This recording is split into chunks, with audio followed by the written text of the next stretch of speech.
बिस्मिल्लाहिर्रहमानिर्रहीम। हम पब्लिक के मसाइल बेस पे हमेशा बोलते हैं और वीडियो बनाते हैं और यूट्यूब चैनल पे लगाते हैं। पिछले दिनों में अक्सर ये प्रॉब्लम लोगों ने आके मुझे बताई कि हम बच्चा जो है ना हर 6 मंथ बाद उसकी ऐनक का नंबर बढ़ रहा है। हमने चेक कराया तो किसी ने कहा ये 6 है, तो हम दूसरे बंदे के पास गए तो उसने कहा ये 7 है। तो हमने फिर एक तीसरे बंदे के पास, उसने कहा कि ये 6.5 है, यानी 6.5 है। तो एक महीने में डॉक्टर साहब ये इतनी तब्दीली आ गई है, तो हम बड़े परेशान हैं, तो इसका क्या करें।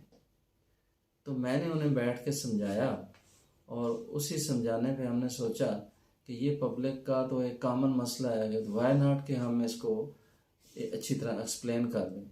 तो जो बात हम करेंगे ये अथेंटिक होगी, साइंटिफिक होगी और बेस्ड होगी दलाइल पे, ऐसे नहीं होगा। तो फिर हम इसको 5-6 मिनट की जो ये हमारी प्रेजेंटेशन है, ये वीडियो हम यूट्यूब चैनल पे लगा देते हैं ताकि पब्लिक उसको देख ले और अवेयरनेस हो जाए।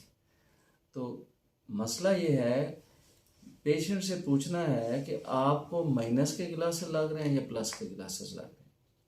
एक और भी कन्फ्यूजन है कि अर्ली एज में प्लस के ग्लासेस नहीं लग सकते, किसी एज में कोई से भी ग्लासेस लग सकते हैं, ज़रूरी नहीं है सिलेंड्रिकल माइनस के हों, सिलेंड्रिकल प्लस के हों और माइनस के हों। एक बच्चा 12 ईयर्स का, ज़रूरी नहीं है उसको माइनस के ही नंबर लगे, उसको प्लस का नंबर भी लग सकता है। अगर उस बच्चे ने 6 की ऐनक लगाई है तो वो कहता है दूसरे बंदे ने 7 की लगा दी, तो मैं समझता हूँ कि ये सेम है। 6 है, 6.5 है, 6.25 है, 7 है, 6.25 है, ये सेम है। क्वेश्चन ये है कि ये ऐनक है, अगर ये ऐनक का सेंटर, शीशे का सेंटर उसकी आँख के सेंटर पे है और इस दूसरे का उसके सेंटर पे है, फिर तो हम कहेंगे कि ये ऐनक है, क्योंकि इसके सेंटर में जो पावर है वो इसकी पेरिफेरी में नहीं है। जितना शीशा मोटा होता जाएगा उसमें इधर प्रिज्मेटिक इफेक्ट आते जाएंगे, उसमें अच्छा इमेज नहीं आएगा। इस शीशे का सेंटर और आँख का सेंटर, राइट का और लेफ्ट का सामने होना चाहिए, बराबर होना चाहिए।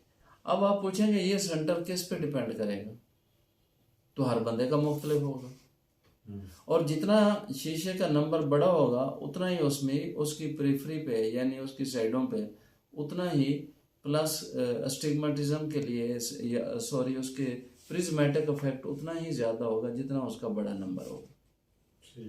अगर ये बच्चा 6 की ऐनक लगा रहा है और दूसरे ने कहा कि ये नहीं जी 7 की लगती है, मैं साबित करता हूँ कि ये हो सकता है 6 ही है। अगर माइनस की ऐनक उसने आप अपनी आंख के करीब लगाई है तो ये उसको मे भी के 6.5 का या 6.25 का नंबर दे रही है।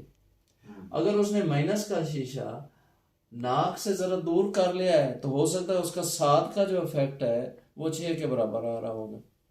यानी उसने, अब ये डिपेंड करता है कि उसका नाक कितना लंबा है और उसका फ्रेम कैसा है और वो उसकी आदत क्या है ऐनक लगाने की। अगर माइनस की ऐनक आंख के करीब वो लगाता है तो उसको कम नंबर लगाना होगा। अगर वो ही ऐनक वो आंख से दूर लगाता है माइनस का तो उसको ज्यादा नंबर लगाना है। अब हर चेहरे का दूसरे से फर्क है। इसी तरह अगर उसको प्लस का नंबर लगता है तो वो जितनी प्लस का नंबर इस आंख से दूर करेगा उतना ही वो नंबर ज्यादा दे रहा होगा। फर्ज करें ये उसका उल्ट है, माइनस वाले नंबर का या मायोपिया का, या जो ऐनक माइनस नंबर की बनी हुई है। एक फैक्टर तो ये है और मैं समझता हूँ कि ये उसके ऐनक लगाने की आदत, नंबर 2 उसकी configuration of the face, number 3 उसके नाक की लेंथ और नंबर 4 उसकी ऐनक का स्टाइल और ये हिस्सा कि कैसे फिट बैठता है उसको। बाज फ्रेम होते हैं, इधर एक पैड लगा हुआ होता है, वो थोड़ा सा दूर रखता है शीशे को आंख से। अगर वो माइनस का है और उसका पैड उतार दें वो नज़दीक उसके चले जाए, वो 7 की बजाय 6 की भी सेम इफेक्ट देगी। एक तो हो गई ये बात।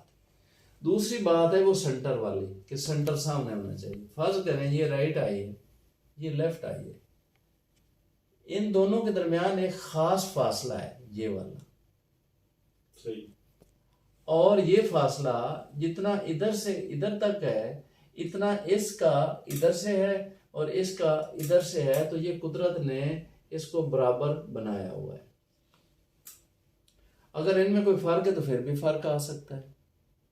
फिर ये है कि इसका सेंटर इसके सेंटर के सामने होना चाहिए, इसका सेंटर इसके सामने होना चाहिए, और ये जो फ्रेम है इसका ये फासला जिसको हम इंट्रापपिलरी डिस्टेंस कहते हैं, आईपीडी, इंट्रापपिलरी डिस्टेंस, ये फासला इसको हम इंट्रापपिलरी डिस्टेंस कहते हैं, ये बराबर होना चाहिए फ्रेम का।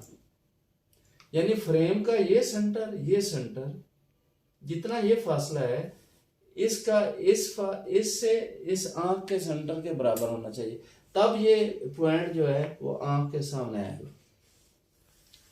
तो ये बहुत बड़ा फैक्टर है। अक्सर हम देखते हैं बच्चे ने ऐनक लगाई हुई है और उसका जो रेम है, ये रेम उसके सेंटर के सामने आ रहा है, या इधर करके नीचे वाला रेम उसके सामने आ रहा है, तो वो क्या अच्छा देखेगा? वो तो यही कहेगा कि मैंने 5 डॉक्टरों को दिखाया, 5 जगह पे मैंने फीस दी है और मेरा ये फर्क आ रहा है। तो फर्क क्या आ रहा है? उसके वही फैक्टर्स जो हैं कि इसका सेंटर, ये आंखों का सेंटर, इन आंखों का डिस्टेंस, और ये फ्रेम का और शीशे का सेंटर और आंख का सेंटर के बराबर होना चाहिए। तो प्लस साबित हुआ कि जो भी ऐनक होती है उसको देखना चाहिए कि उसका नंबर बार बार तब्दील नहीं करते जाना चाहिए। अगर हो रहा है वो तो अलग बात है, लेकिन इतना महीने में, ये 2 महीने में इतना चेंज नहीं होता। और इस महीने 2 महीने में जो चेंज होता है उसमें तो बड़ी सारी बीमारी हो सकती है, केराटोकोनस हो सकता है, उसकी कार्निया की शक्ल बदल रही है, ये बदल रही है, वो बदल रही है, वो तो उसकी और फैक्टर्स हैं, वो अमूमन नहीं होते। एक आध महीने में जो चीज़ें आ रही होती हैं वो सारी इससे रिलेटेड होती हैं। तो ये मुझे बड़ी इसकी फरमाइश थी और मैंने सोचा भी बहुत ज़्यादा था कि इसके बारे में आगाही करनी है।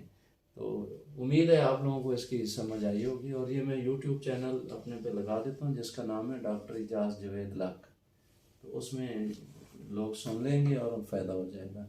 Thank you so much.